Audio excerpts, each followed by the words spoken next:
Hey everyone, welcome to the Ground Up podcast coming from the Level Wellness Studio inside B2 Wellness Suites here in Brentwood, Tennessee. The show that turns pain into pivot and gives you the confidence to build your business. I am one of your hosts, Terry Barga, and I'm here with Vanessa Hampton.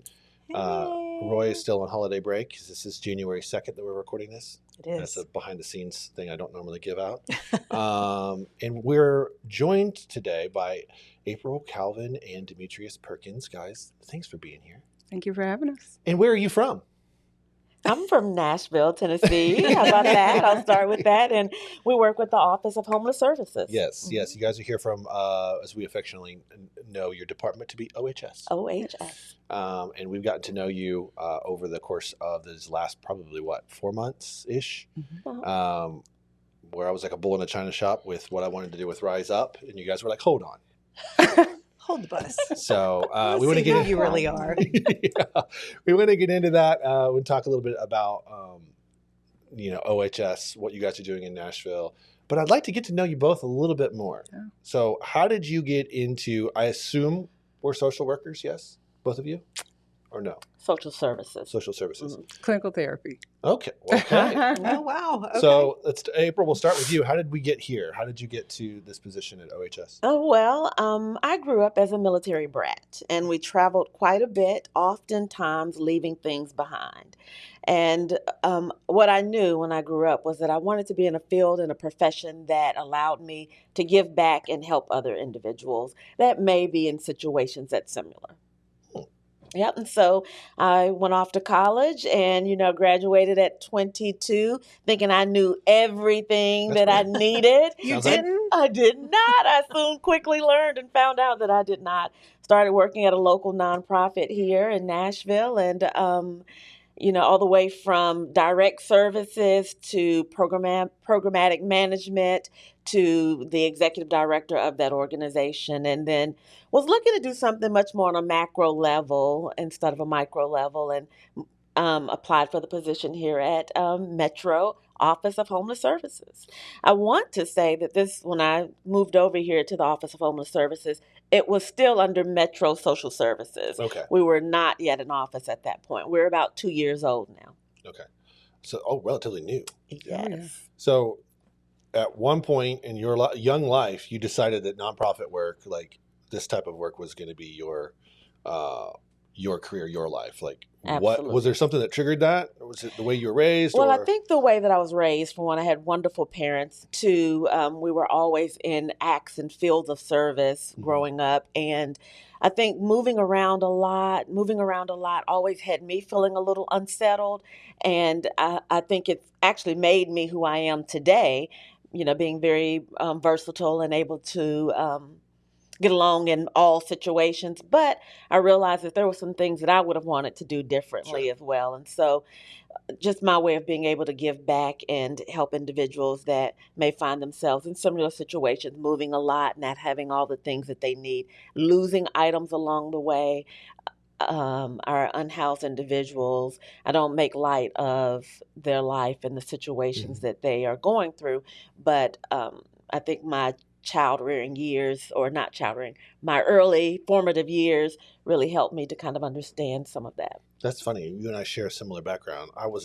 My parents weren't military, but they moved every 2 years. And when you said maybe that's the reason for not feeling settled. Yeah. Boy, you just hit home already. Oh. So deep already. We're in the first segment. Not even past the first 5 minutes. So, and you didn't choose easy work with nonprofit work. So. No. And you're still in it and smiling. So. Yeah, absolutely. That's who I am, right? That's who I am. We have to be able to offer hope. And so I love it. Starts with a smile. Yeah. And thankful to get to know you too. And Demetrius, how did you get here from where you were headed in college? So I always enjoyed communicating and helping people. Love to talk, love to write, love to communicate on all levels. So I love doing that and pairing it with helping people. Counseling psychology just felt right.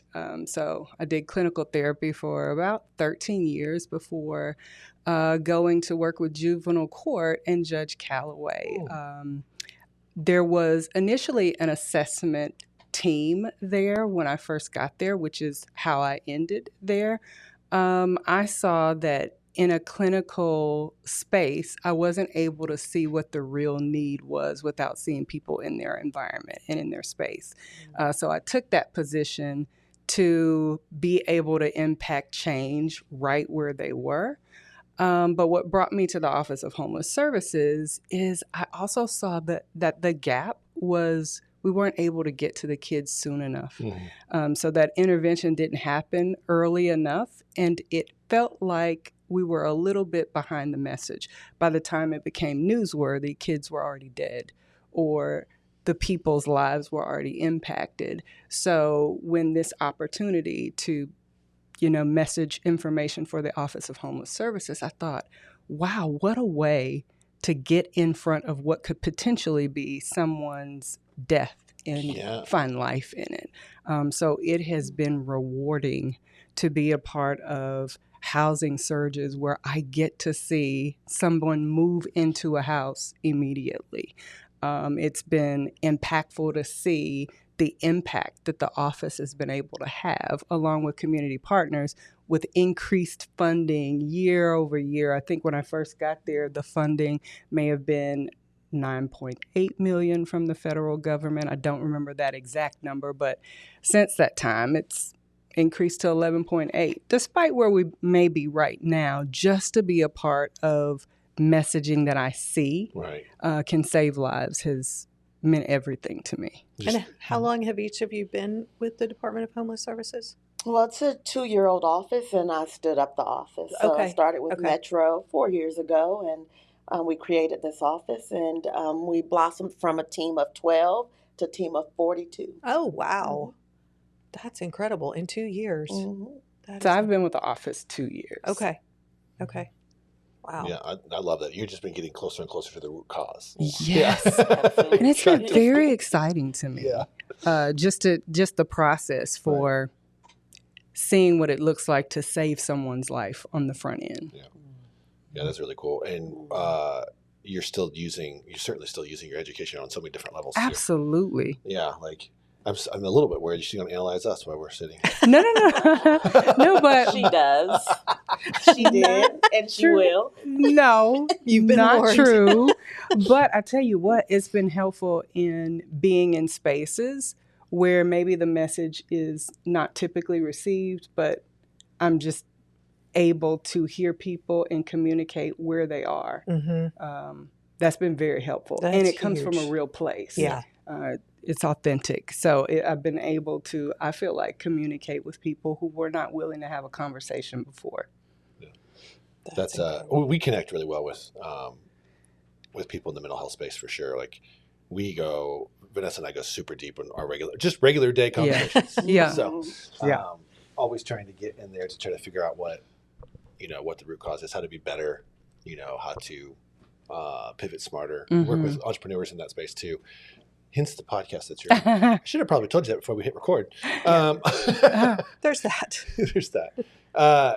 We're excited to work with you guys, and where this all comes together for you guys at listening or watching this, that for me and the vision for Nashville Fit is to make Middle Tennessee a healthier place. And is I guess noble as that sounds, the real work is doing what y'all are doing. Because making people feel healthy or getting them to health is, well, one, they got to have access to shelter and then food, and you can't do any of that stuff and sustain it without some sort of job. So we want to be involved in that however we can, and if we can bring awareness and if we can do events, we can bring businesses and the faith-based community all together here. Well, that's what we're going to do. So easy. That to me is an easy mission. So we're excited to team up with you guys, OHS, and what you're doing. So, and we got the pleasure of doing that for Rise Up, but you guys crushed it. We're over there just like freaking out because we've never done anything like this before, and we're like, well, and you did awesome. We don't know what we don't know. Yeah, it was awesome. It was a well-oiled machine. It was great. I'm just fishing for compliments over here. And you got them. Can I throw you another? You got it. Sure. Go ahead. Yeah. It was awesome. Well, thank you. Yeah. It was just a kind of for Vanessa and I, we weren't sure if it was going to work, to bring in the partners that we wanted to bring in. So for us, that was a big win. And since we haven't told you this yet, but since we've done the event, we've had the same partners say, how many? Because we'll back it. Wow. So hence the reason for the email chain before the holidays of like, hey, when's this next one going to happen? So that was one thing about Rise Up too that we realized, because we were so far outside the box of what we had done before, realizing the Office of Homeless Services is not just talk about the problem. Like, you guys were right in there. We're going, well, what if people don't show up? Well, it's not a matter of people not showing up. Y'all are directly involved in the homeless community. They know who you are. They are very aware, and you guys are very connected to the people that are living on the streets. And you guys went out and brought them there. So that was really incredible to see not only your experience with those type of things of how we can bring the resources and how we can connect with the community. You are in the middle of it. So I think that's important for people to know, because I didn't realize to that degree until we did that event. And I think, go ahead. No, I was just in agreement. Yeah, I think what I recognized that was huge, although we may do these events, every month or once a quarter on that scale, you all brought non-traditional partners to the table, which they probably had never heard of the Office of Homeless Services and knew that there was a department that spoke to that area specifically. So it was great for me to see partners I had never seen at events before, like the church, like other fitness gurus like yourselves who are now aware we don't have to start from ground zero. There's actually a department here that does that. So it was awesome. Which right before you called and we had that Zoom call, we were talking about network expansion. This is like certain things, it all works out, right?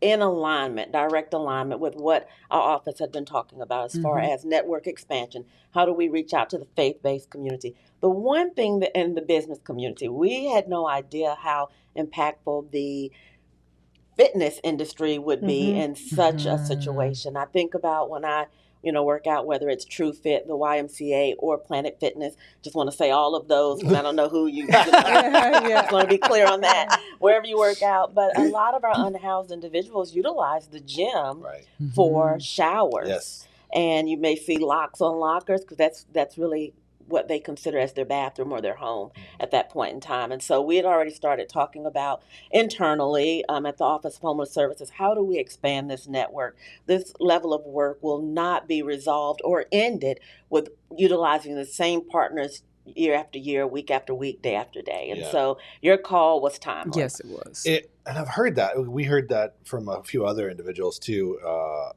It's just, we just saw a need and jumped on it. Like, I'm thankful that it all aligns.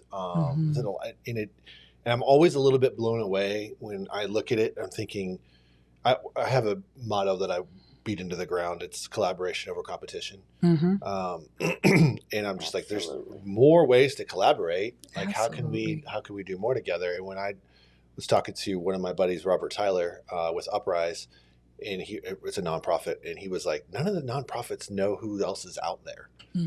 Like, they kind of are siloed. Like, that blows me away. But it's not any different than the fitness industry, right? Until enter Nashville Fit, right? We've been able to be a connector in that way. So if we can do it here for the industry, well, we certainly could do it. We can help lead the charge for y'all as well. Too. So. Well, and you have a lot of heart in, personal trainers, wellness professionals. We're all trying to help others, and for them to be able to realize that they can make an impact on this level. I think it's not for lack of desire. It's just for lack of knowing. Yeah, for sure. So we want to get into a little bit more of where the city is at right now, since you guys have, the office has been set up, and then where can we go from there? So we'll do that right after this break.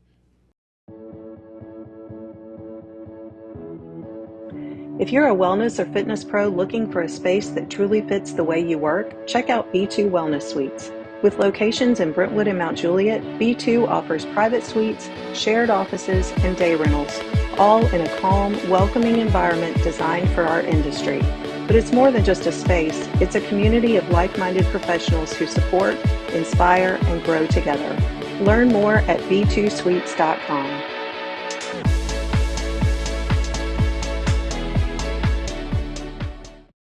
All right, before the break, we alluded to seeing where Nashville ranks nationally with the unhoused, and I want to do this so that we can kind of paint the picture of what's been done in the short amount of time the office has been set up. Because I want to get people excited about it, Absolutely, and I want to invite them to the table. That's what we're doing here on this podcast today. So, where was the city if you knew before the office was set up, and then where is it now? Oh, light years. Difference of light years. When I first started here as a community, we were about 7 years behind. And individuals were dying on the streets at an average of 200 per year while experiencing homelessness. Our data we did not have a centralized database. And we received, for a city our size, we received maybe at that point about $5 million from the federal government. We put in a lot of work. We have changed a lot of things. And one starts with data collection. We are much better at our data collection now.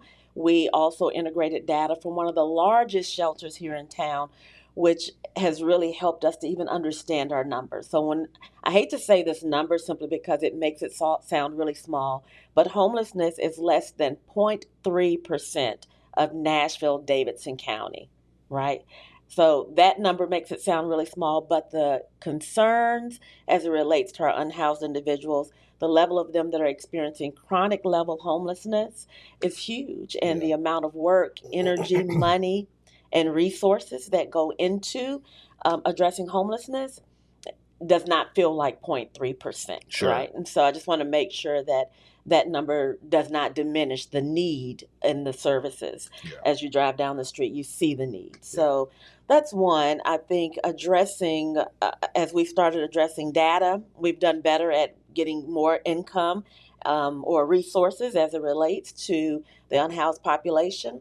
And last year, 104, we decreased the level of people experiencing or dying while experiencing homelessness by 45%.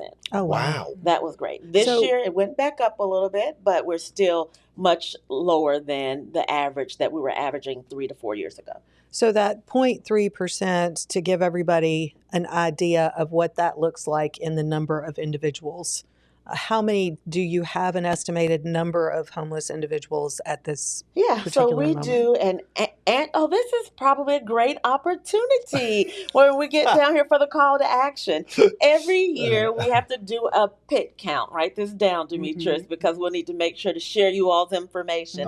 And it's called a point in time count, where the federal government mandates anyone that receives federal funds, every city, state, or jurisdiction is responsible for doing a point-in-time count, which is the true number that they try to capture to show if homelessness is on the rise or if homelessness is decreasing.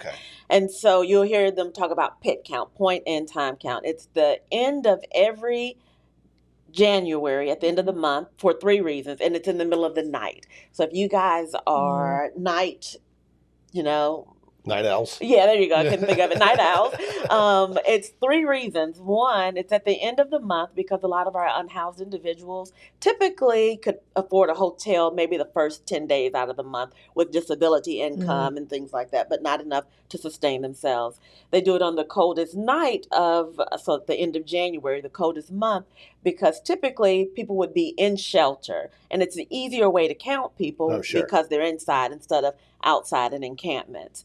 And then in the middle of the night, the methodology, those 3 reasons, the middle of the night is so that people are not being double counted. So meaning that there's a team that will deploy across Davidson County. And if you count someone in Bellevue or, Brookmead or Green Hills or South Nashville, you would know that it's that individual because they would not have had a chance to transfer from one location to the next in the Gotcha. middle of the night. So it's called the Pit Count. We get service providers together and volunteers and faith-based industry and all volunteers of Davidson County. Sounds like we're going to be drinking some coffee and doing some counting here soon.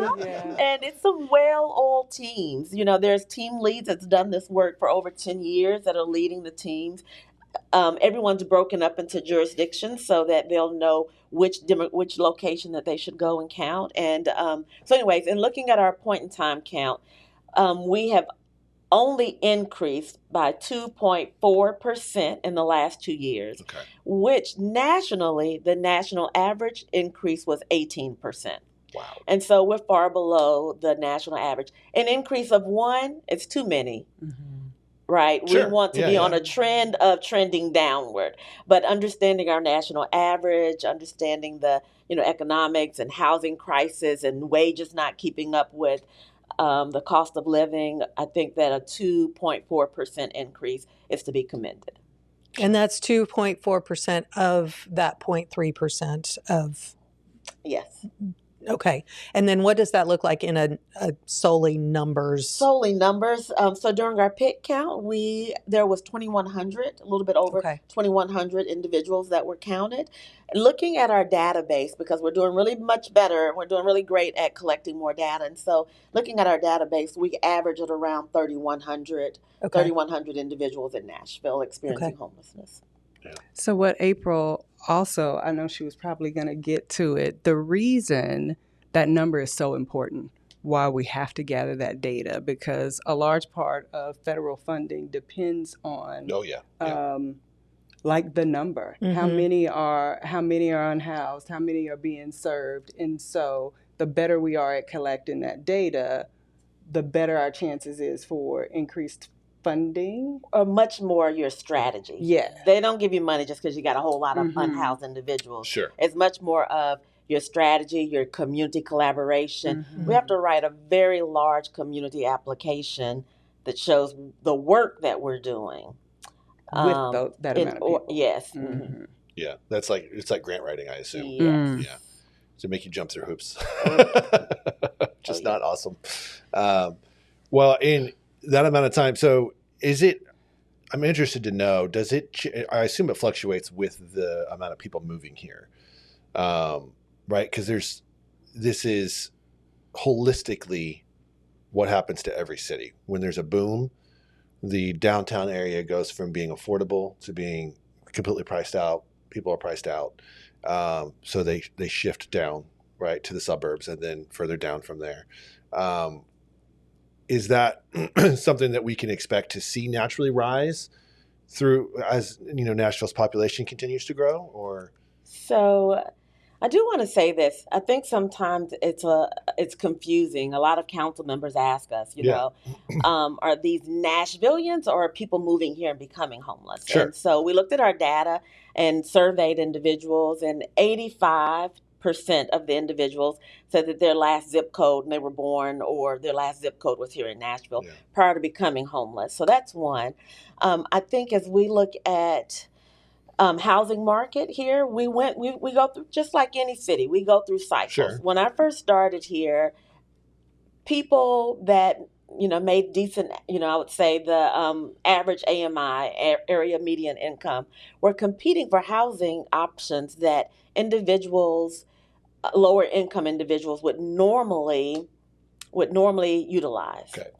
And since then, in the last 4 to 5 years, Nashville has built a lot of housing and brought on a lot more housing opportunities. So that level or that squeeze or bottleneck is no longer happening. Okay. And we actually have kind of turned that around as a community. You probably saw an article, I think it was in the Tennessean, where Nashville has built a large number of housing options. And I can't remember the number, but 5,300. 5,300 were sitting vacant. Yes, I've seen stuff about this. Yeah, because they're given all kinds of like incentives, like 1 year free rent and all this type of stuff to fill the spaces. It's because the boom, we shifted, right? We still may have people moving here to Nashville. 5 years ago, we would say 100 people per month or per day, per month. check that before you take it too, Yes, right? Fact check. We'll fact check that. Link will be in the show notes. Yes. And so there was a tight crunch. Yeah. And now, because they've built more housing, the only thing that we do know that decreases the housing crunch is bringing on more housing opportunities for individuals. So we've seen that really change. And now as a department, we have landlords calling us and saying, hey, do you have people that are experiencing homelessness? Do you have any funding sources? Do you have, voucher subsidies that can help with the individuals? Whereas 5 years ago, we were really chasing the landlord. So that relationship has changed. It seems, as far as someone who's very new to this and an outsider, from that perspective, it's very, very encouraging, because it's not that there certainly is a problem, but our city seems to be better equipped, and the teams like y'all seem better suited for this to be able to be dealt with in a way that is obviously beneficial to the unhoused, certainly to the city, right? So all the things are there. We'll just gotta. That's what it feels like to me. Am I looking at that too positively? All of the things are there. Some of it is the working in silos, as you mentioned. Some of it is just a scarcity mindset. It's kind of hard to make that shift as a community when you go from years and years of not having enough. A lot of it is, I guess I'll say, a lot of it is, just the willpower, I guess I'll say. We have the political will, we have the community will, and we have the individuals that are ready. And so it's just a matter of putting all of those things together. Right. That's what it feels Making like. the soup. Yeah, that's what it feels like. It's solvable. It is solvable. Yeah, like in my solvable. brain, obviously we do this for businesses, is we're always building operations and systems and funnels and trying to help people. Like, this is what that is. Like, but it's everything kind of is. Like, this step 1 is this, step 2 is this, step 3 is this, right? Like, and then the individuals or the entities or the nonprofits involved on those various levels, they need to know who each other are, right? They need to know what the need is, and awareness needs to be brought to that. So, and then also I want to add too, we're doing all these things, doing great work. It's constantly improving, but there's always going to be more work to do, because for every one person housed, there are 3 more who enter homelessness. So it's never ending, but it is solvable, if that makes sense. Well, yeah, I mean, I think that's the hope, right? Like, you got here, you're not sure how you got here.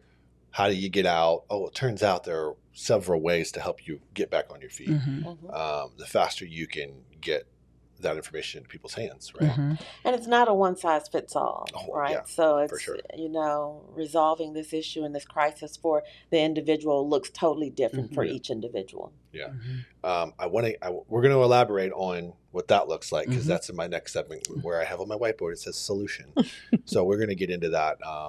And then be your chance to get everyone to come out to get involved in whatever that looks like. And we'll do that right after this next break. We'll be right back.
we're getting into talking about it's not one size fits all as far as solutions go. So can you give us, maybe April, you can give us 3 examples of what that means? Because I know we have individuals who are unhoused that maybe just are underemployed, some that may be unemployed, some that have some mental health struggles.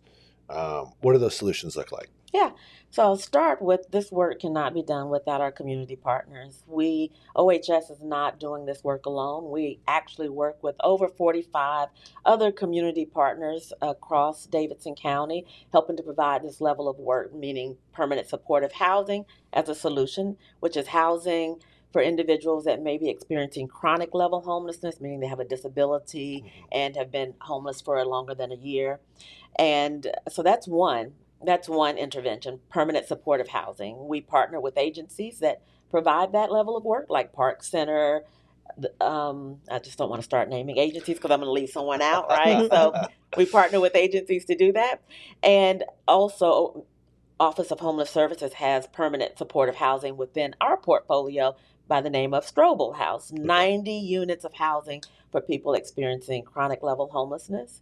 And I think 65 of those 90 were experiencing chronic homelessness prior to moving in. And so that's one intervention. The other intervention is employment. The Office of Homeless Services has IPS, which is Individual Placement Solutions Services, Individual Placement Services. And we partner with the state on that. And it's to help individuals who have had a hard time holding down a job or obtaining a job to have creative solutions on how to do said thing, right? To find a job and working with employers that are willing to understand some of the concerns that may come along with someone that hasn't been housed in an average of 3 to 5 years, right? Yeah. So that's a lot. That's a lot. I think another intervention is the city's doing really great with partnering with Mental Health Co-op. Mental Health Co-op, they have a REACH program that partners with the fire department. They have a Partners in Care program that partners with MNPD. So that means that's mental health professionals that go out with MNPD or go out with the fire department whenever there's a crisis call. And so what OHS next big adventure is to how do we get that crisis team to work closely with our outreach team?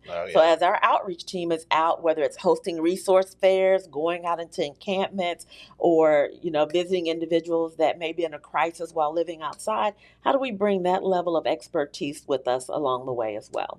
And so back to the housing interventions, I do want to say an average of nearly 2,000 individuals per year. I think last year was 1916. This year is 14 individuals that were housed throughout the year with the help of our community partners. So I do want to make sure we highlight that. Yeah, it is really amazing. That's what. And consistent. I want to add that 19. Wait a minute. Wait. That 1914 does not include December's data. So by this time last year, we were at 1916, including December.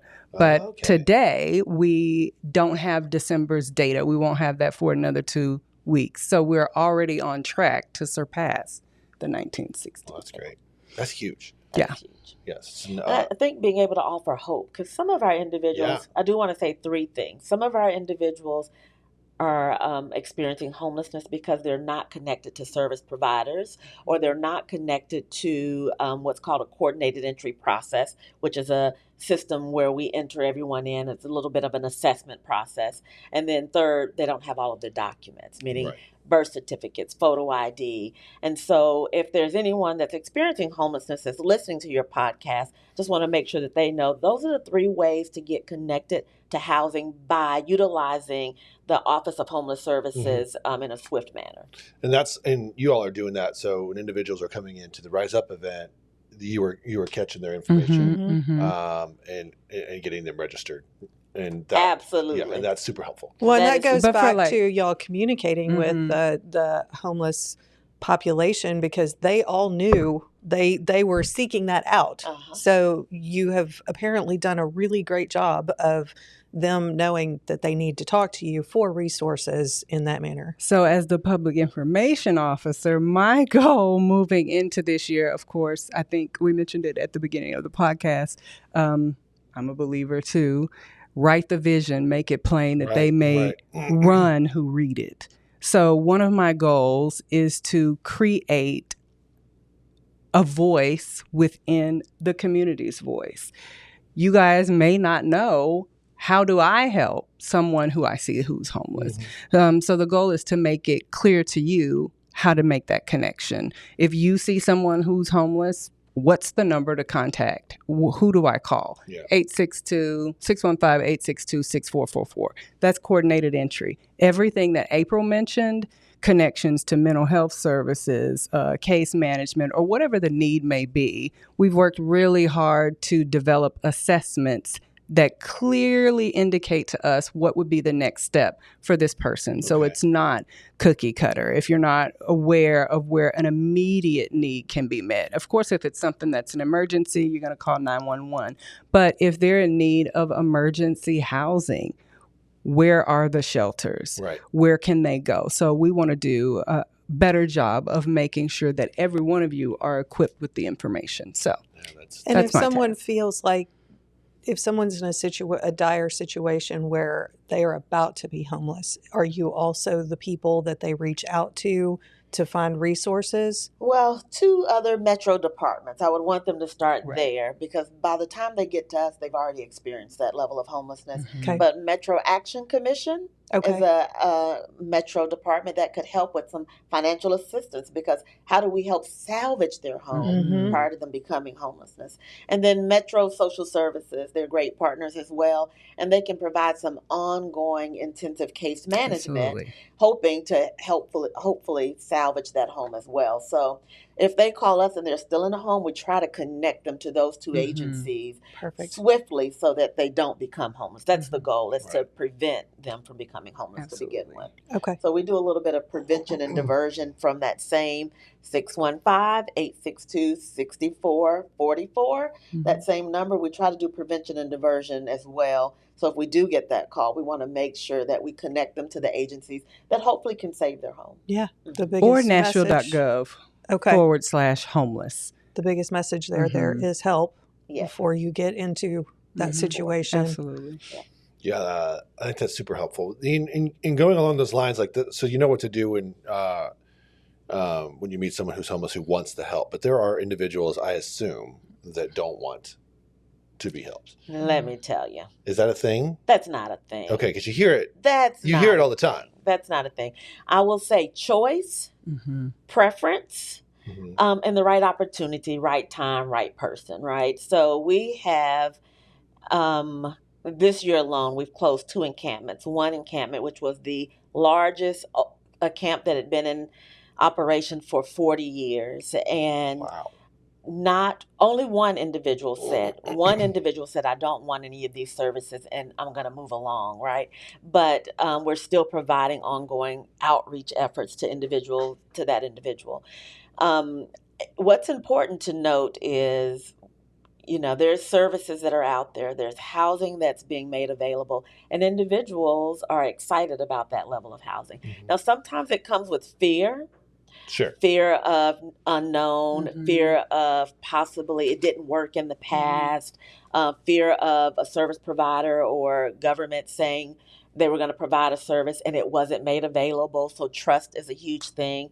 And so our office, when we connect with individuals, that's why they know our names, right? When we connect with individuals, we go out into the encampments. We're actually operating the overflow cold weather shelter right now as well. And so every night we're averaging about 200 individuals coming in to provide services for. So we even educate them during that time. Hey, do you have your birth certificates? Are you working with a service provider? And the individuals, what they want to know is, when is their housing coming next? Right. What's available to me? What can I afford with the income that I have?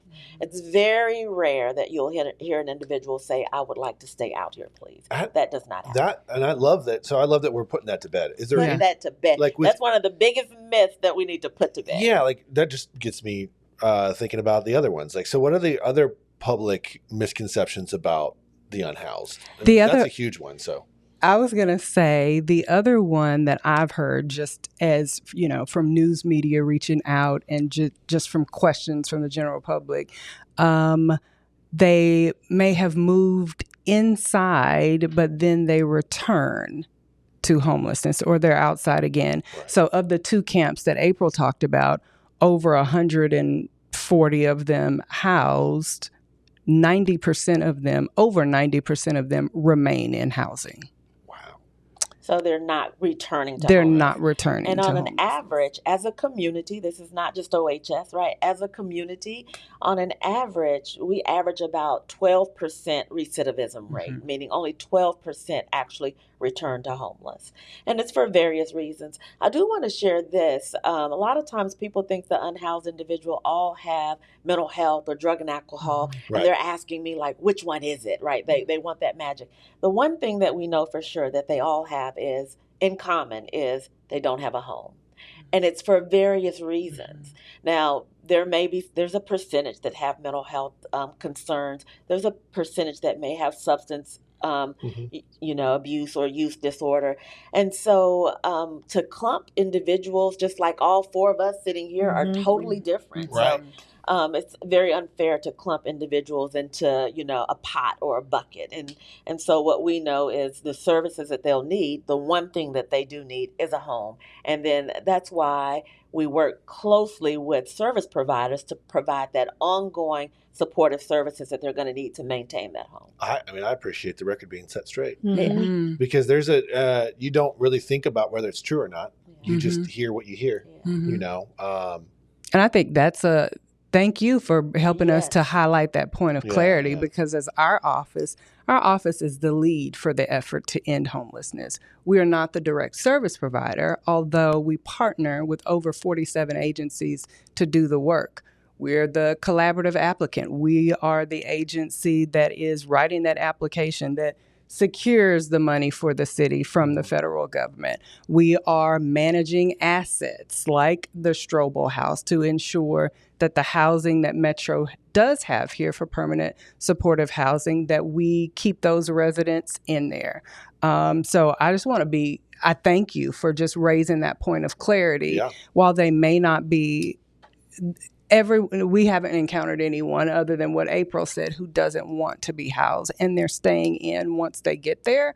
We're just steady expanding partnerships and just improving the way we collaborate with non-traditional partners like Nashville Fit, like the churches, to do the work. But that is our role. One other thing that she did not mention is we're funders. Yeah. We are funders in this space. We fund a lot of the nonprofits to do this level of work. We monitor, we, do a little bit of auditing of their records and charts as well. And so we just want to make sure that we're putting out really great product that's going to be there to help our individuals that are experiencing homelessness. Yeah. I feel like you're doing a stellar job. Thank you.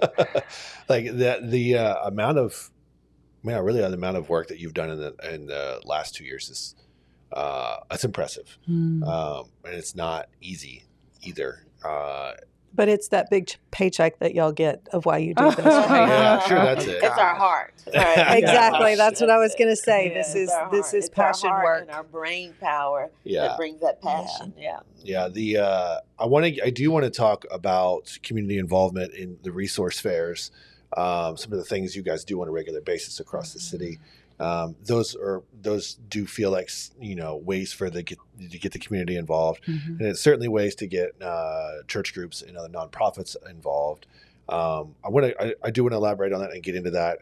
We are running out of time in this segment, but we'll do that to close, and we'll do that right after this break. At Optimize You, we believe that normal is not optimal. Whether you've been dabbling in hormones or this is your first time and you want to know where to get started, we make the hormone optimization process very simple. Simply get started with comprehensive labs, and our providers will take it from there with you to review where you are right now and where you want to be to ultimately help you achieve your health and performance-related goals. So from our expertise in hormones, peptides, all the way to recovery services, we want you feeling at your optimized best so that you ultimately feel better physically, mentally, and sexually. Just like hormones play a significant role in the overall optimization of your health, so do recovery services help your body on a cellular level. From our sensory lounge to our infrared sauna, full body red light, full body cryotherapy, cold plunge, we have a wide range of performance recovery services just for you.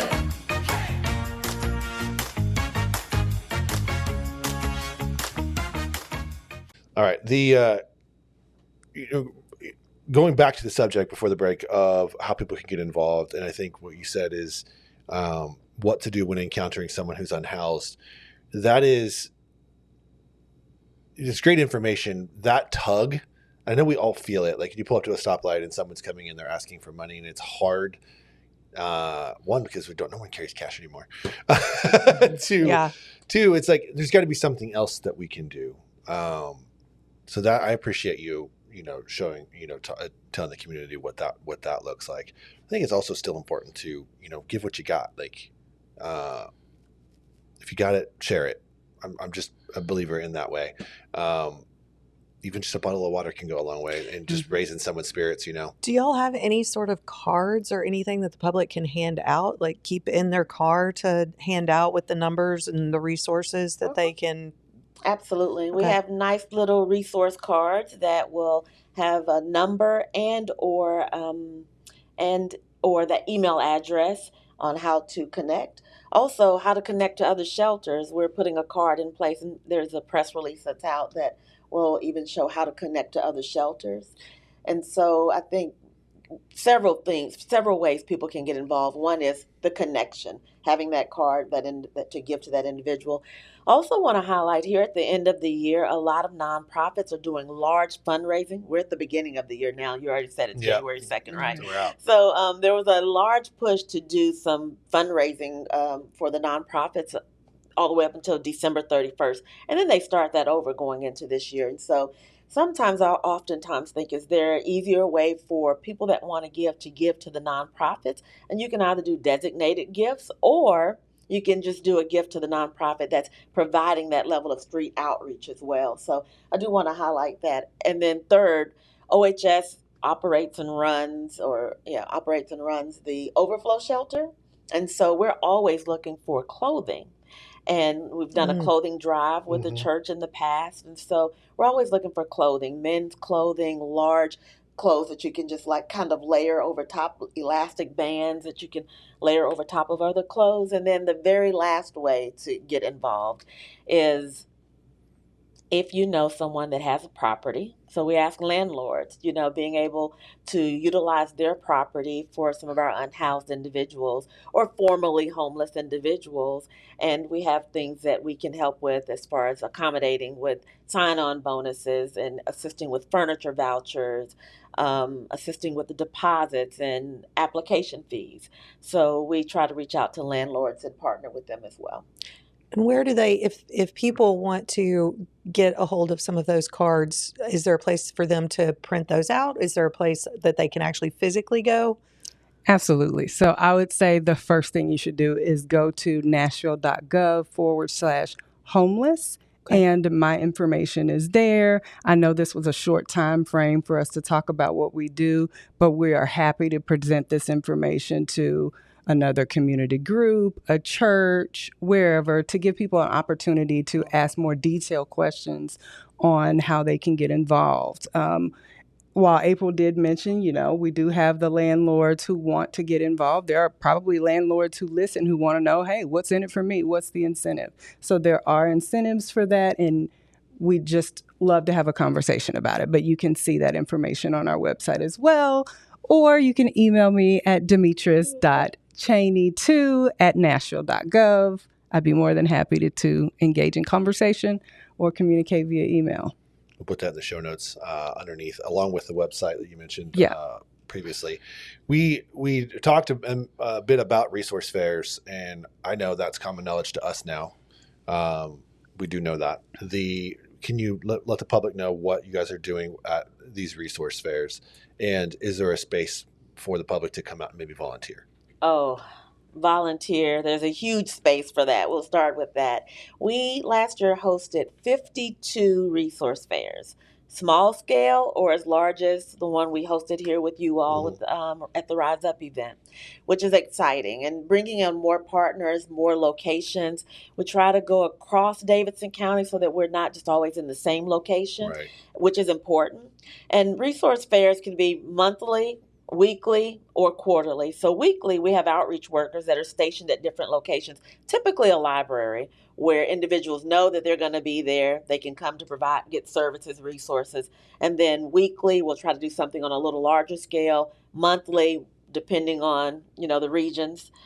We have 8 outreach workers that we deploy across all 8 regions, including downtown. Okay. And so you all offering a location in the South Nashville, Thompson Lane, Nolensville Road area, Murfreesboro Road area was huge, because that's an area that's really underutilized. We don't have a lot of opportunity there. And so that was a perfect location, perfect parking lot. So that's another way people can get involved. If they have a location, a parking lot, or a building that they would allow us to utilize to bring people in to provide that level of service.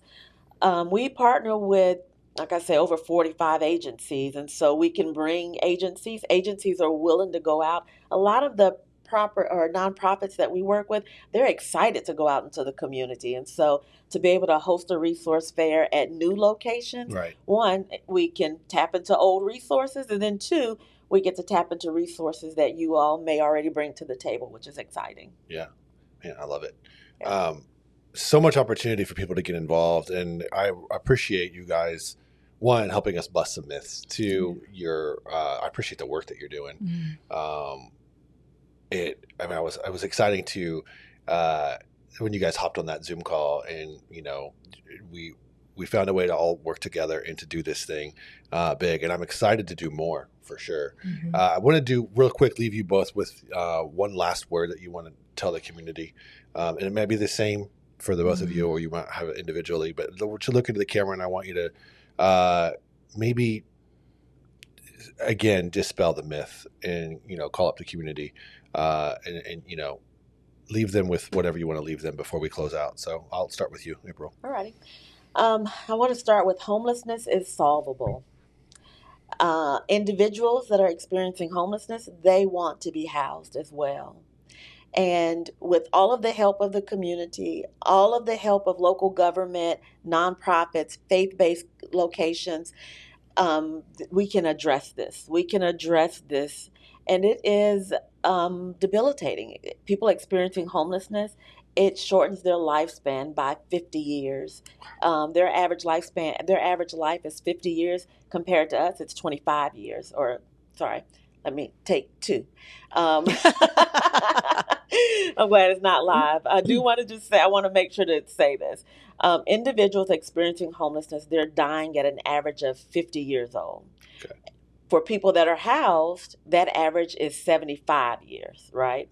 And so that means they're dying 20 to 25 years younger by not having a home. And so I do want everyone all of the partnering agencies that's providing that level of care and support. We greatly appreciate your work. This work cannot be done without you. And in 2026, I'm excited for it to be even bigger and better and bolder. Love it. What about you? Homelessness. Am I looking in this camera? That's your camera. There, okay. Yeah. Homelessness is not a Nashville issue. It is a national issue. And we cannot do it without you. It is going to take every one of us. It's going to take government. It's going to take churches. It's going to take the fitness industry. It's going to take businesses. It's going to take mom and pops. It's going to take everyone. I often get the question, what do I bring to the table? What can I do? I'm only one person. You may be only one person, but together we are many. And as April said, we can solve this problem, but we cannot do it without you. Even if you don't know where you fit in the equation, reach out to us, and I'm sure we can find the place for you. I love it. Love that. Yeah, guys, again, really appreciate you being here. In Nashville or in any, I know this podcast is listened to in a lot of different regions across the country. If there is something about what you've heard today that it's inspiring you to get involved on some level, we'd love for you to reach out so we can connect you. We can connect you with these 2 ladies, or maybe we can give you a plan on how we got here. We would love, we would love to help, because it does take the entire community. And I think there are multiple different ways for you to get, for folks to get involved, all in, or maybe you're dipping one toe in, but you have to put yourself in the shoes of the unhoused in that situation and think of where would I like help if I was in this situation, and that changes that whole conversation. So perspective. So we appreciate you all tuning in. We appreciate you guys for being here. There'll be more on this in the future because we're very passionate about this, doing this as a community. We appreciate your viewership. And if you found this at all helpful, that we ask that you share it with your friends. Please like and subscribe, and give us a review on the podcast if you don't mind. A 5-star review would be ideal if I could twist your arm. And we will catch you guys on the next one.